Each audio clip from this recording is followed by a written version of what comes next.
Tunay na pagkatao ni Lady Morgana. Sino nga ba si Lady Morgana? Kung ikaw ay taga-subaybay ng Drag Race Philippines, kilala bilang isa sa mga contestant ng unang season ng palabas, si Lady Morgana, na isang drag queen na tubong Davao at higit 15 years na siyang nasa mundo ng drag. Sa murang edad na 14, natuklasan niya ang sining ng drag sa tulong ng kanyang drag mother na si Legion Perez. Mula noon, hindi na siya tumigil mula sa spider lashes, mataas na kilay at malikhaing kasuotan, naging tatak na niya ang pagpapatawa at pagmamahal sa bawat performance. Dahil dito ginawa rin siya ng titulong Miss Congeniality na kanyang mga kapwa-reyna sa Drag Race Philippines. Sa likod ng makeup at entablado, isa rin siyang financial advisor sa totoong buhay. Noong 2023, naging bahagi siya ng Mudra Kels, isang show na tampok ang mga mothers ng drag community.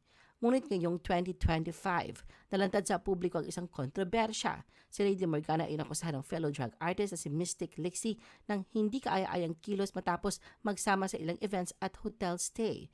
Isang mabigat na parata na nagbigay hamon sa kanyang pangalan at dangal.